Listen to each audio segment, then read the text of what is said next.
Okay, guys, I have a feeling. I have a feeling it's going to work right now. We're going to be interviewing Nick Hughes, the founder of Founders Live. Nick Hughes wants to be in my video. I'm going for it right now. It seems to be working. Oh, it says I can approve him. Should I approve of him or not approve? Wait, not approve or approve? Approve. Okay. Nick Hughes, you're approved in my book.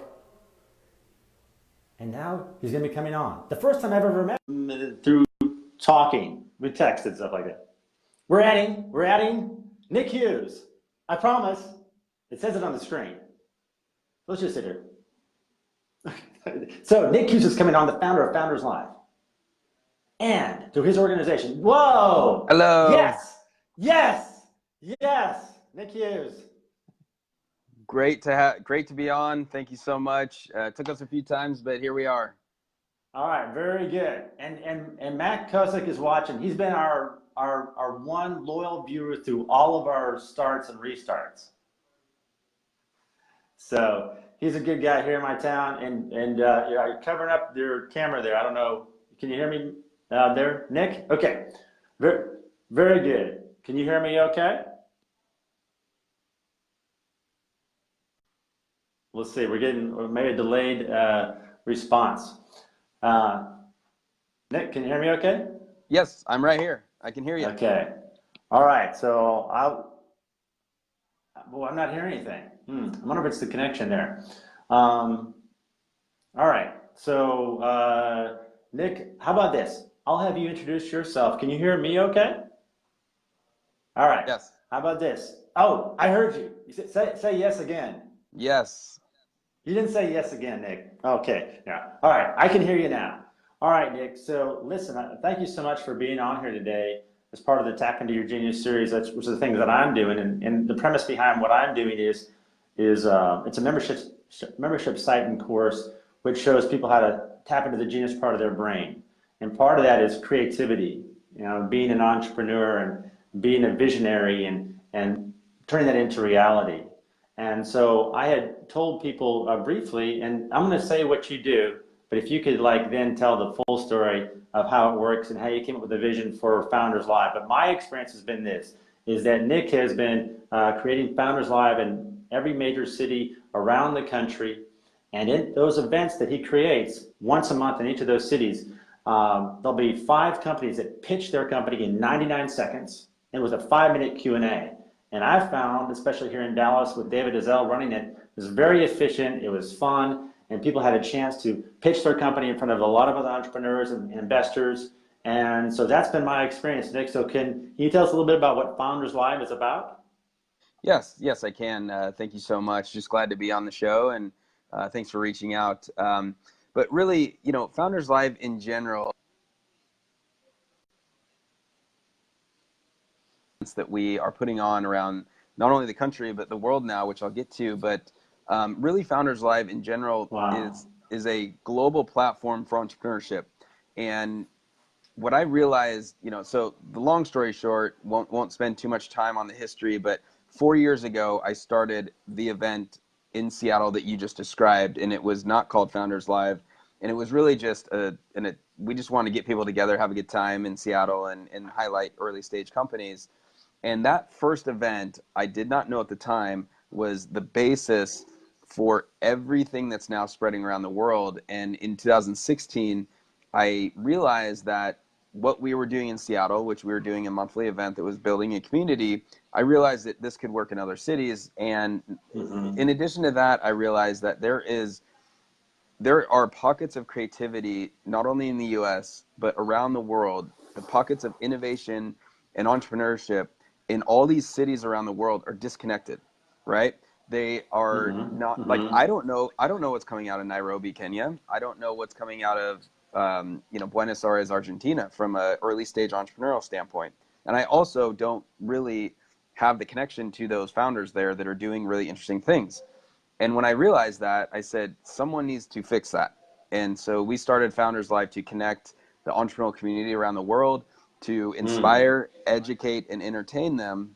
And that happens both through the social platform that we have, founderslive.com online, as well as now the events that happen in now 21 cities around the world.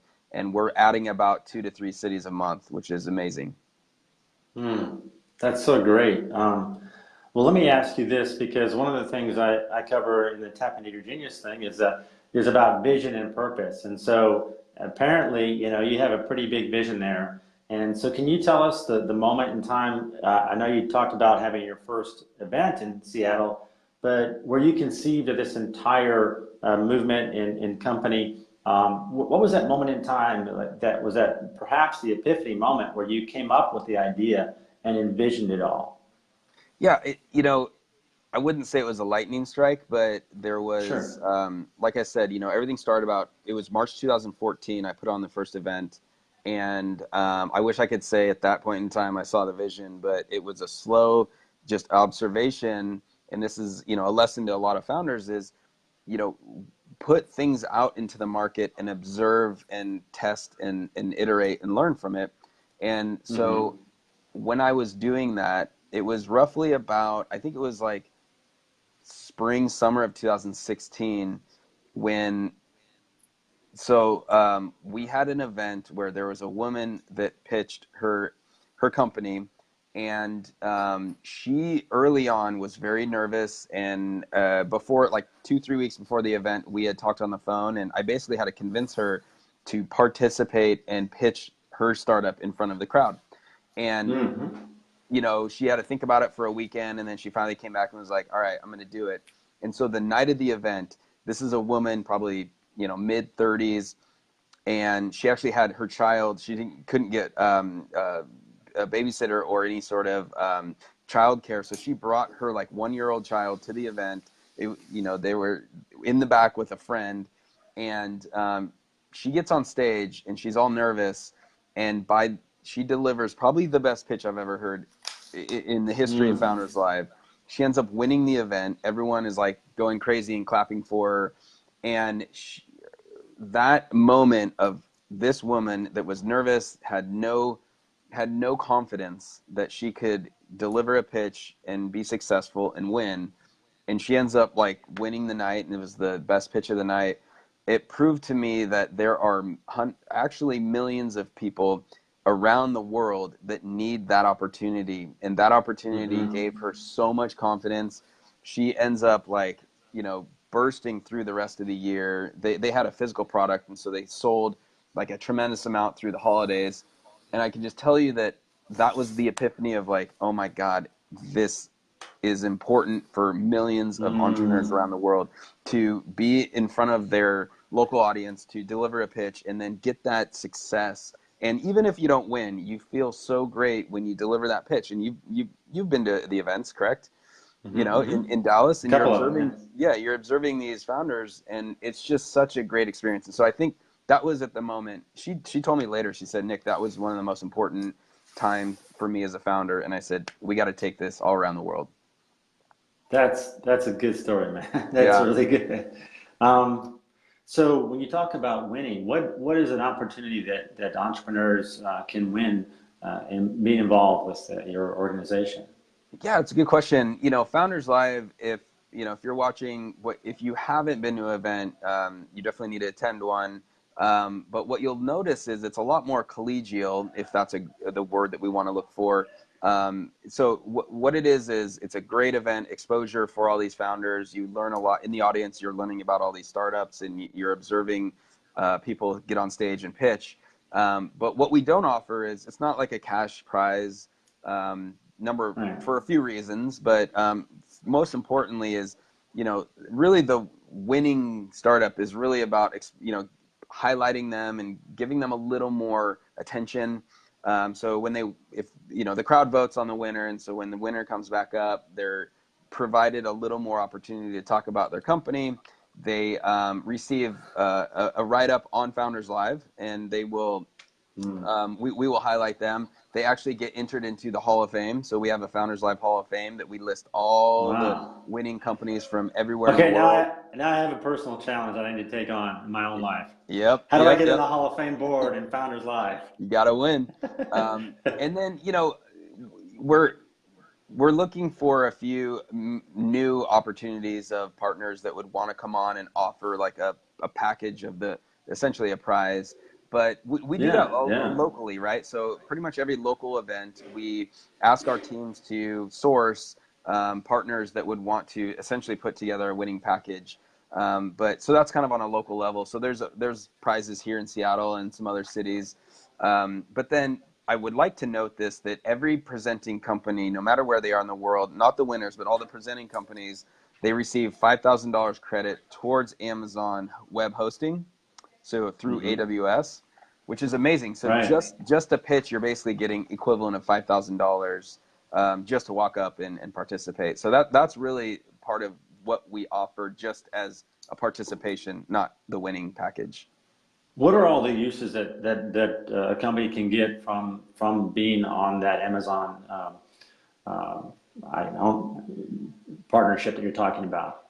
Yeah, well, really, it's, How if can they you, use that? right, if you are starting a company, you most likely are building something that has a website or some sort of technology associated. And what the AWS offer provides you is really it's is $5,000 or 12 months of usage of their web hosting. So if you have a website, using AWS, you just get a credit towards your Right. account that you're basically not paying for, let's call it 12 months or up to $5,000. So if you're like let's call it, if you're like a photo sharing app, then you're going to start to use storage. And for your first Right. year, you're pretty much getting it Sure. free. That's great. Yeah. So, and then there's quite a bit of other web services from a, continuous development standpoint to any sort of back-end technologies that you're going to use.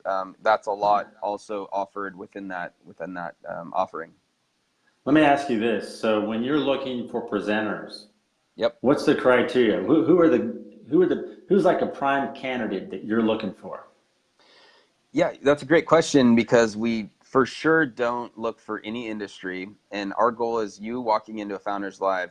You should hear from a variety of different startups. Five. One Yeah. that might be a consumer-oriented app. One might be a SaaS platform. One might be an AI, like interesting AI tool, or maybe it's an Alexa, um, Alexa skill app or something.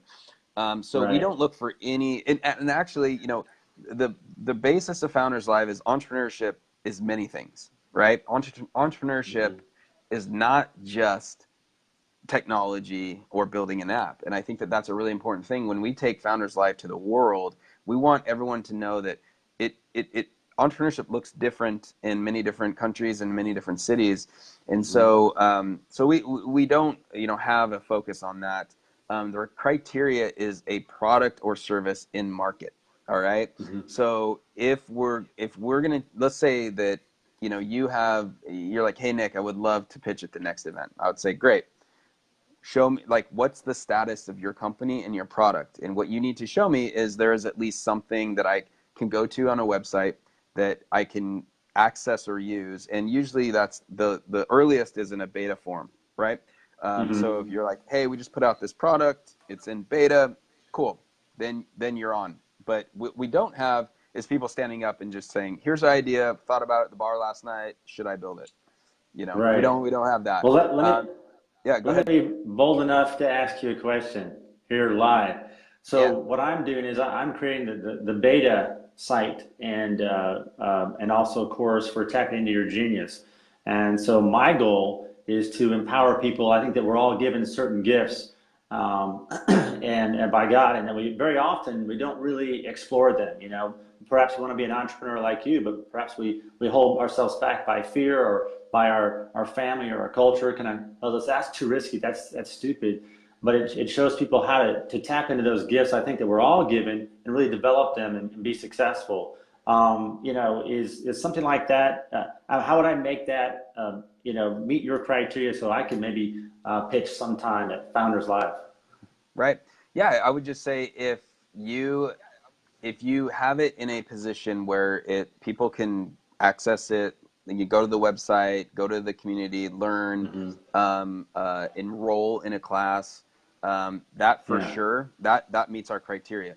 So Oh, whenever wow. that is, Okay, if that's cool. today or if that's next month or next year, Right, right. that meets our criteria. The second one is we look for companies that are within bootstrapped to a Series A financing, and what that means is Okay, okay. on the high end, we're not having a company pitch that has raised like $5 million, and then the Hmm. four other startups have only raised maybe like 250 or $500,000. It's just not fair, really. So what we say is the kind of the fuzzy line is the Series A, multi-million-dollar financing. You've eclipsed, or you're too far ahead for actually pitching at Founders Live. You don't need it. You're already there. Mm. And so, Right, yeah, right. and so that's on the high end, right? And then a few other criteria that I do want to mention is we are very, Sure. very intent on highlighting um, a diverse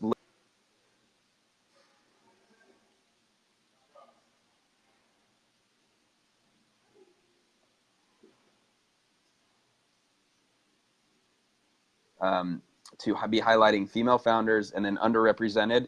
And so we want to make sure that racial and even sexual orientation, if that's the situation, we want to make sure that there is a Hmm. diverse Right. opportunity for founders that don't all look alike, right? And so that Yeah, is a huge, yeah. huge mandate. We tell all of our city leaders that just make sure that you're giving these opportunities to a variety of different founders. How do we create opportunity for people from all backgrounds to be successful, whether Founders Live or in our startup community? Because, I really care about the entire startup community here in Dallas. And I just think that one of the keys to empowerment to people is through entrepreneurship. Yes. Yeah, what is your philosophy? How do we, maybe as a startup community, how do we open up the door to people from all backgrounds and help them raise them up to be, successful with their dreams?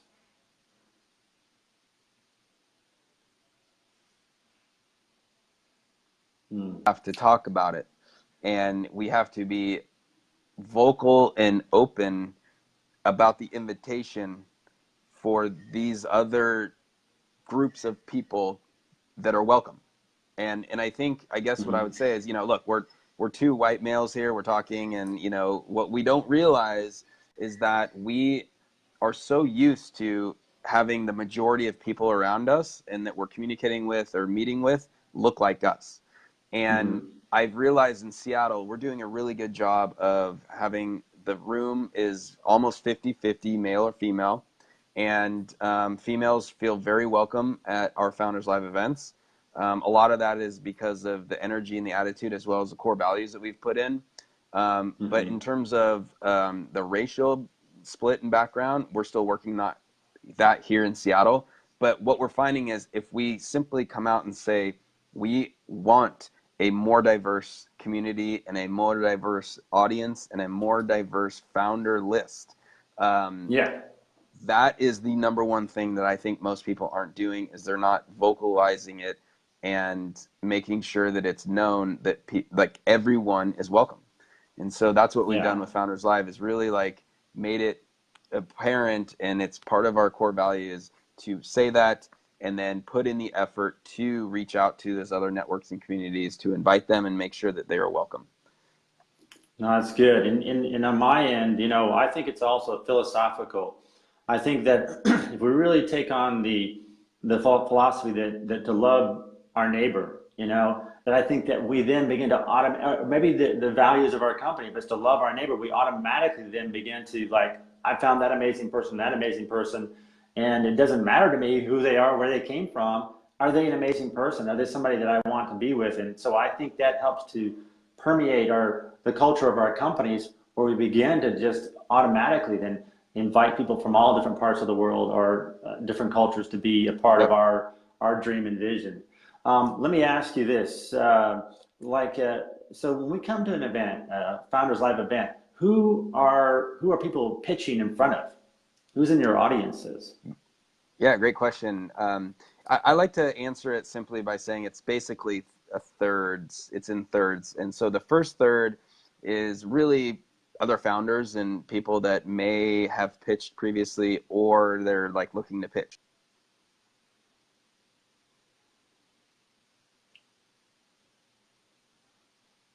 Founder starter community. The second third is really the people that are maybe they might work for an early stage startup. They might be a friend of one of the founders that are pitching that night. So that's really like they're in the community, but they are not necessarily started, have a company today. And then the last third are the people that are like, hey, my friend invited me to this thing. They sent me the link. I don't know what it is. I'm going to check it out. But they're interested in new, cool things. But they might work for a major, billion-dollar corporation, and they're less entrepreneurial, but more just want to be around, the attention and the activity. And so then sprinkled in there, you might have some investors, you might have some other, executives from major companies that are actually starting to pay attention on the early stage companies that are pitching in their city. But that's the majority breakdown. Really, it is the business community, and a segment of it is the founders that are wanting to really participate, and then most of them are more consumer kind of friends or friends or the loose business community. Right. Do you know that David Azell is watching us? Hey, David. Man, I'll tell you, he's doing a great job. He's making me proud. That's awesome. Yeah, I met David recently down at another co-working space, and just a really nice guy, really good connection right from the beginning. And then I saw him run your event recently down at Capital Factory, not the last one. He's excited now. I'll see the comment on the screen. And not the last one, the one just a month before. And David did a great job, and he's got a great attitude. But he also ran it very efficiently. I've done many events, and I've been to many entrepreneurial events. And so what I liked about yours and the way David ran it was just very efficient. It was like time on, and you really kept to the timer and keeping within the kind of the rules that you created. But it also made it more interesting, because how many times do we sit and listen to a pitch and we go, oh my gosh, how much longer is this guy going to go on? Was that part of your thinking, part of the strategy of Founders Live? Oh yeah, it's incredibly deliberate. So if you breaking down Founders Live, and David knows this, we have this I give all the city leaders all this information to read through, and in the end, here's the formula. And the formula, not only did I trip upon it, like I said, in 2014, we started it, but the formula is really about efficiency and brevity in the event, and keep it fast-paced and moving. And so if you think about crafting an experience in an event, the experience, people will leave that room and they'll say, oh my God, that was the coolest thing I've ever experienced. It's because of the way you made them feel, and also the way that essentially they weren't bored. I think that's the number one thing that you want to look at. And so our formula is really about, the first hour is music and fun, and you want to feel like you kind of walked into a bar and you're like, oh, this is really cool. The second hour, everyone sits down, the presenters, this is the presentations, and maybe there's some sponsor talks, but then each startup only gets 99 seconds to pitch. And that's very deliberate, because I don't want the audience sitting there saying, will this person please be quiet and sit down? Everyone knows that everyone knows there's 99 seconds regardless. And so right after that 99 seconds, then there's a handful of minutes of Q&A, usually about 4 minutes with that presenting founder. And then we cycle through the 5 presenting companies in that fashion. And then it's time to vote, turn music back on. You can vote for, about 5 to 7 minutes. There's time. You can go grab another drink. And then we announce the winner. And if you think about that process, at no point in time is there a drawn out, oh, this is dry and this is slow and I'm bored. No. So, what's worked in Seattle, working in Dallas, working in New York, working in Africa. And so it's a principle. That works. Yeah. And across countries, across cultures, different languages, everything. You got it. So I'm very, very happy and blessed that we figured out this formula, and, people like David are, just, you keep following it. And, that doesn't mean you can't innovate around some of these things within the event. We encourage that is look, if you figure out a little thing to tweak and you can try it, maybe that's something That we encourage that, but the general Yeah. formula, don't break from that. Yeah. Let me ask you this as a philosophical question, and also looking at maybe a system or process that works, that's replicatable. And that is, what is the power and efficiency when you're putting on an event or a company corporate meeting? What's the power of efficiency and brevity? I think the power of it is that a few things. One, you always keep attention. People like, look, with smartphones today and social media, we're just so like humans are just.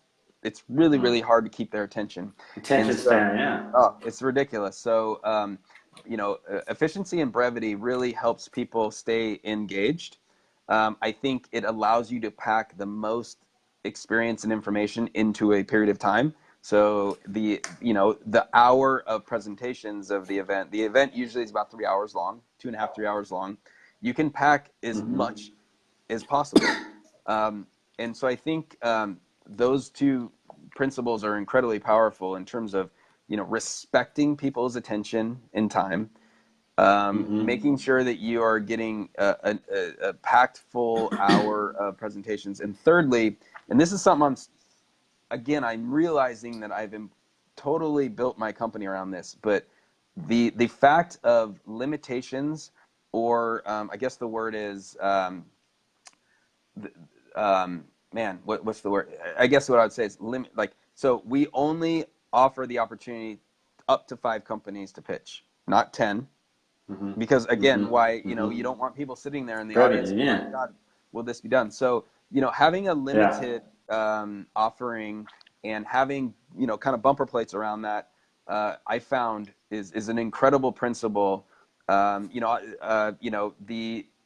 hold the event once a month. We don't hold it once a week. We things like that, which is like just making sure that you have a formula that works, and then having appropriate amount of time limit, and keeping it brief so that you're respecting people's time.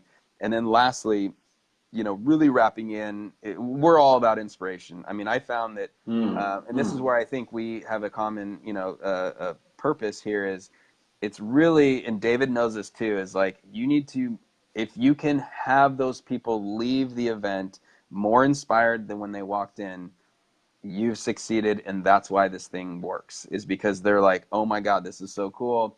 The feeling I had in that Right. room was incredibly inspiring. That's our secret sauce. Yeah. No, that's great. No, I think that's awesome. And, I don't know if you know, but I'm a filmmaker as well as an entrepreneur. And so I have a rule. It's always end on a bang. Always have Yeah. them wanting more.